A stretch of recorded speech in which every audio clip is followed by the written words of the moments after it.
سبيل الدموع سبيل مريح، تنهد يا صاحي كي تستريح.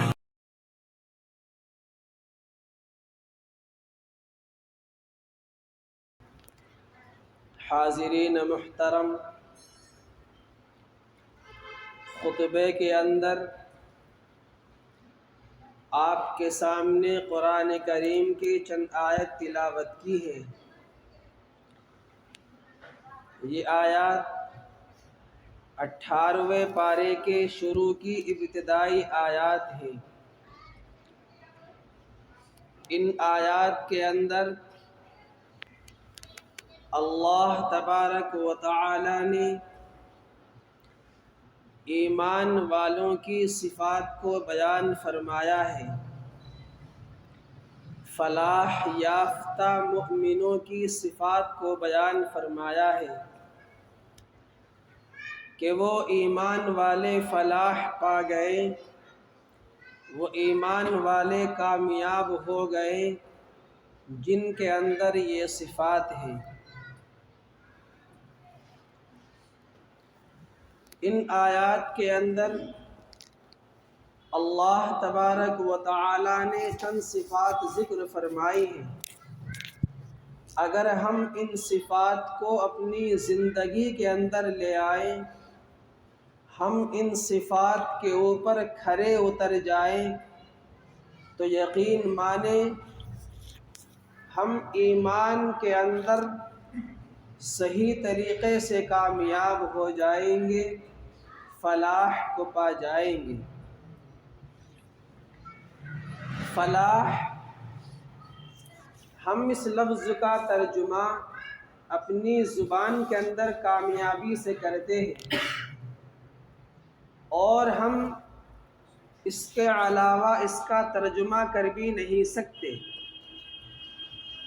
لیکن اگر ہم فلاح کا مطلب دیکھیں گے، فلاح کا مفہوم سمجھیں گے، تو جو لفظ فلاح ہے یہ عربی کے اندر اس کا مفہوم بڑا وسیع ہے، اس کا مطلب بڑا کشادہ ہے، زیادہ ہے۔ جس طریقے سے قرآن کریم کے شروع میں ہے، سورہ بقرہ کے شروع آیات میں اولئک علی ھدی من ربہم واولئک ھم المفلحون، اسی طریقے سے فلاح کا لفظ یہ اذان کے اندر بھی آتا ہے۔ مؤذن اذان دیتا ہے، حی علی الفلاح، آؤ کامیابی کی طرف، تو ہم اس کا ترجمہ صرف کامیابی سمجھتے ہیں، لیکن ہم اس کی گہرائی میں جائیں گے اور اس کے مفہوم کو سمجھیں گے تو عربی کے اندر اس کا مطلب یہ ہے کہ فلاح کا مفہوم یہ ہے کہ دنیا اور آخرت دونوں کی خوشحالی اس کو مل گئی، دنیا اور آخرت دونوں کی کامیابی اس کو مل گئی۔ حی علی الفلاح، آؤ کامیابی کی طرف، مطلب یہ ہے کہ دنیا اور آخرت دونوں کی کامیابی کی طرف آؤ۔ تو قد افلح المؤمنون، فلاح پا گئے ایمان والے، کامیاب ہو گئے ایمان والے، یعنی دنیا میں بھی کامیاب اور آخرت میں بھی کامیاب۔ کون ایمان والے کامیاب ہو گئے؟ الذین ھم فی صلاتہم خاشعون، جو اپنی نماز کے اندر خشوع اختیار کرتے ہیں، جو اپنی نماز کے اندر خشوع اختیار کرتے ہیں۔ کیا مطلب؟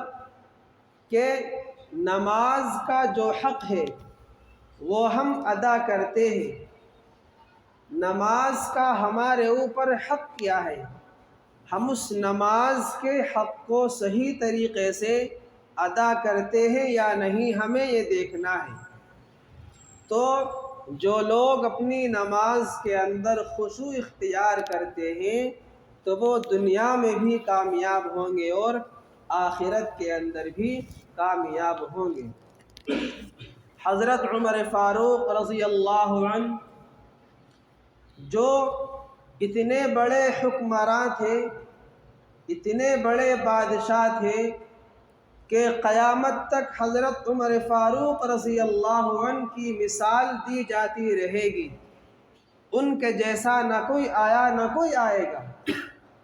اور حضرت عمر فاروق رضی اللہ عنہ کی حکومت جہاں جہاں حکومت تھی، اگر آپ ان جگہوں کو ڈیوائیڈ کریں گے، ان جگہوں کو تقسیم کریں گے، تو آج ان جگہوں کے اندر 15 ملک آباد ہیں۔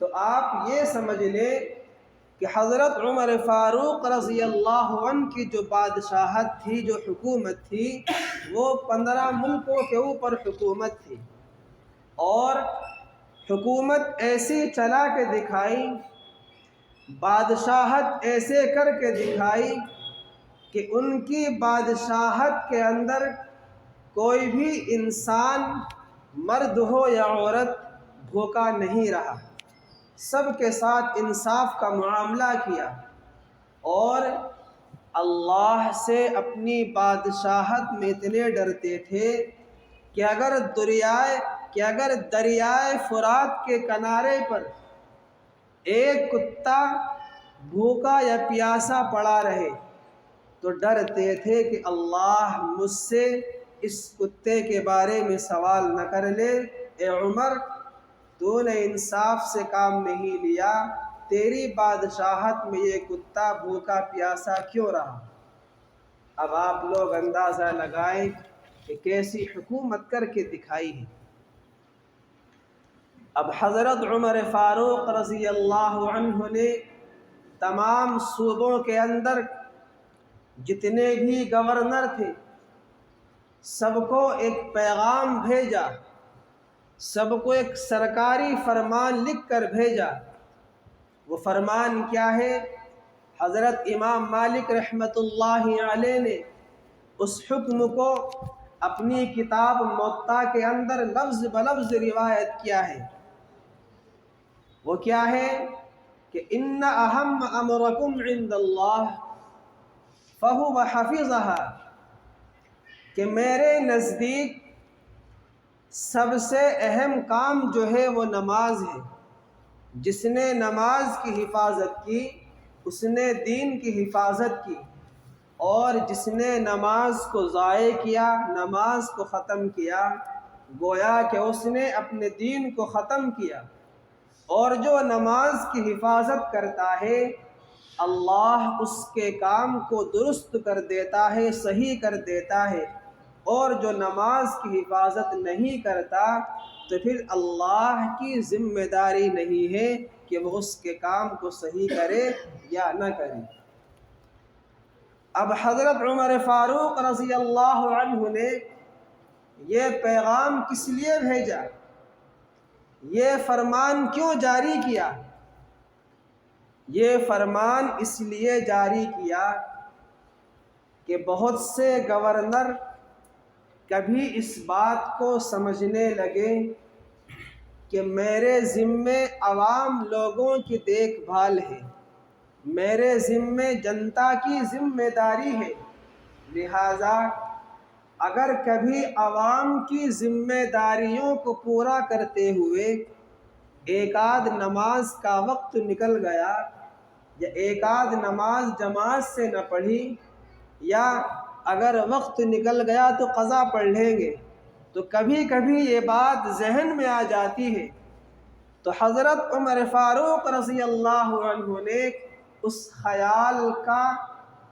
خیال کو ذہن میں رکھ کر یہ فرمان جاری کیا کہ اگر آپ لوگ یہ سمجھتے ہیں کہ ہم لوگوں کی خدمت کرتے ہوئے کبھی نماز کا وقت نکل گیا، یہ جماعت سے نہیں پڑھی تو بعد میں پڑھ لیں گے اور لوگوں کی خدمت کرتے رہیں گے، تو یہ خیال آپ کا بالکل غلط ہے، بالکل غلط خیال ہے کہ میری حکومت کے اندر اگر آپ نے نماز کی حفاظت کی تو گویا کہ آپ نے سارے کاموں کی حفاظت کی، اور اگر نماز کو ختم کر دیا بظاہر آپ نے بہت اچھے کام کیے، بہت اچھی ذمہ داری نبھائی، لیکن آپ نے کچھ بھی کام نہیں کیا، سارے کام ختم ہو گئے۔ کیوں؟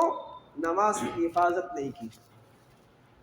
تو آج یہی مرض، آج یہی بیماری، یا یوں کہہ لے یہی گمراہی ہمارے معاشرے کے اندر پھیلی ہوئی ہے، اور معاشرہ بھی ایسا جو اپنے آپ کو دیندار کہلاتا ہے، جو اپنے آپ کو دین والے کہلاتے ہیں کہ ہم دین کا کام کر رہے ہیں، اب چاہے وہ دین کا کام کیسا بھی ہو، ہم بہت بڑا کام کر رہے ہیں، اور اس کام کے کرنے کے نتیجے میں اگر ایک آدھ نماز جماعت سے چھوٹ گئی یا وقت نکل گیا بعد میں قضا پڑھ لیں گے، تو ان کے اوپر اس چیز کا ذرا بھی افسوس نہیں ہوتا۔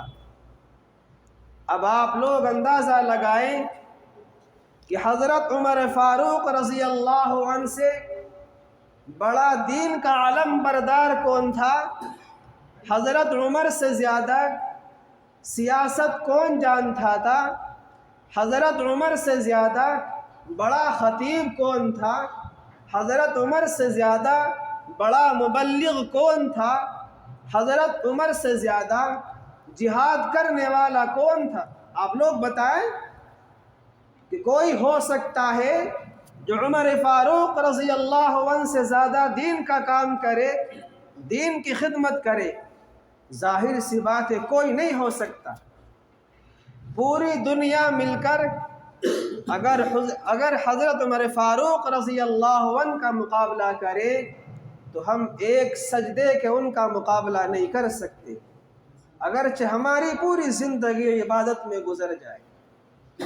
تو جب وہ اس بات کو کہہ کر چلے گئے اور سرکاری فرمان جاری کر گئے کہ اگر آپ نے نماز کی حفاظت کی تو گویا کہ آپ نے حکومت صحیح سے چلائی ہے، اور اگر نماز کی حفاظت نہیں کی تو چاہے آپ نے حکومت کتنے ہی اچھے انداز میں چلائی ہو، لیکن میری نظر میں آپ کی وہ حکومت بیکار ہے۔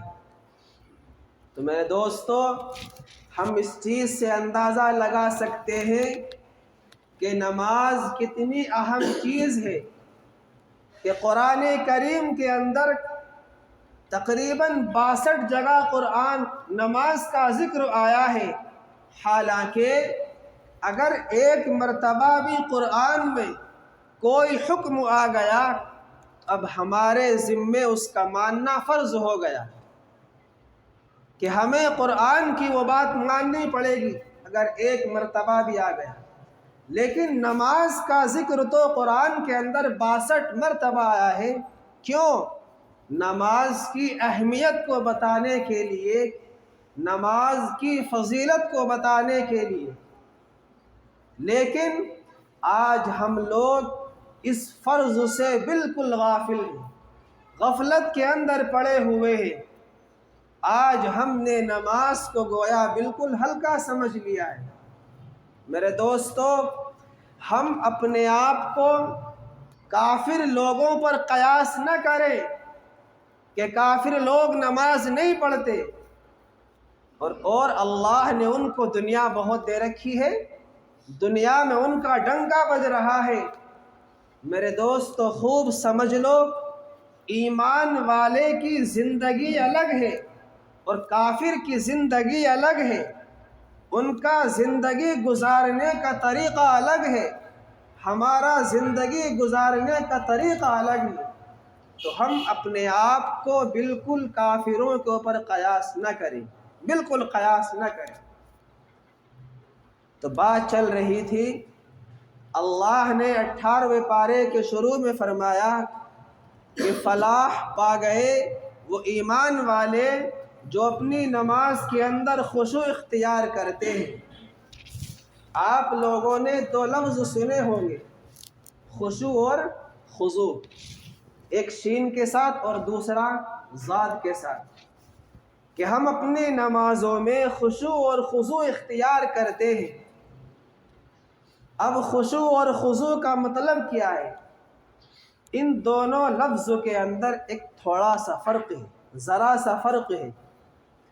خضوع کہتے ہیں ذات کے ساتھ کہ ہم اپنے جسم کو اللہ کے سامنے جھکائیں، ہم اپنے جسم کو اللہ کے تابع کر دیں، یا ہم اپنے آپ کو اللہ کے سامنے جھکائیں، اللہ کے تابع بنا دیں۔ لیکن آج ہم جیسے ہی نماز میں کھڑے ہوتے ہیں تو فوراً اپنے جسم کو کھجانا، اپنی داڑھی کو کھجانا، اپنے سر کو کھجانا، اپنے کپڑوں کو صحیح کرنا، ہمارا فوراً یہ سلسلہ شروع ہو جاتا ہے۔ تو اللہ ہم سے جو نماز چاہتا ہے کہ ہم اپنی نماز کے اندر خضوع اختیار کریں، لیکن ہم کرتے نہیں، اور پھر بعد میں شکایت یہ کرتے ہیں کہ ہم نے تو نماز کے بعد اللہ سے دعا مانگی ہے لیکن قبول نہیں ہوئی۔ تو سب سے بڑی وجہ اس کی یہی ہے کہ جو نماز کا حق ہمیں ادا کرنا تھا وہ ادا نہیں کر پاتے۔ اور اس کی ایک وجہ یہ بھی ہے کہ اللہ کا جو حکم، اللہ کا جو فرمان اور اللہ کی جو بڑائی، اللہ کی جو عظمت ہمیں اپنے دل کے اندر لانی چاہیے تھی وہ ہم نہیں لاتے۔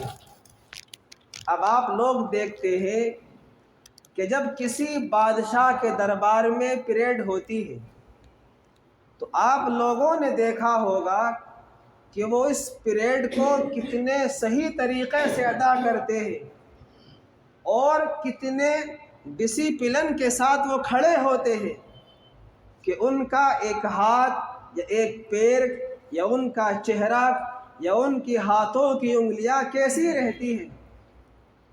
کیا کبھی آپ نے دیکھا کہ کسی پریڈ کے اندر کوئی شخص اپنے سر کو کھجا رہا ہے یا کوئی اپنے کپڑوں کو صحیح کر رہا ہے؟ کیوں؟ اس کو معلوم ہے کہ یہ بادشاہ کا دربار ہے اور ہم بادشاہ کے دربار میں پریڈ کر رہے ہیں، اگر ذرا سی بھی غلطی ہو گئی تو ان کو اپنی سزا کا علم ہے کہ ہمیں سزا کیا ملے گی۔ اور ہم جب نماز کے لیے کھڑے ہوتے ہیں وہ تو تمام بادشاہوں کا بادشاہ ہے، تو جب دنیا کے ایک عام بادشاہ کے سامنے لوگ ایسے کھڑے ہوتے ہیں تو جو احکم الحاکمین ہے تو ہمیں اس کے سامنے کیسا کھڑا ہونا چاہیے؟ یہ سوچنے والی بات ہے۔ اور میرے دوستو، جب ہم نماز کے اندر کھڑے ہوتے ہیں تو اسی طریقے سے ہمیں تمام خیالات گھیر لیتے ہیں۔ جو بات ہمیں کبھی یاد نہیں آتی وہ نماز کے اندر یاد آ جاتی ہے۔ اس کی وجوہات تو بہت ساری ہیں جو میں آپ کو آگے بتاتا رہوں گا کہ نماز کے اندر ہم خشوع خضوع اختیار کیسے کریں، نماز ہماری سنت کے مطابق کیسی ہونی چاہیے۔ تقریباً 3-4 ہفتے لگیں گے۔ اور خضوع ہم اختیار کیسے کریں، ان خیالات سے ہم سبق دوش کیسے ہو جائیں، کیسے بچ جائیں؟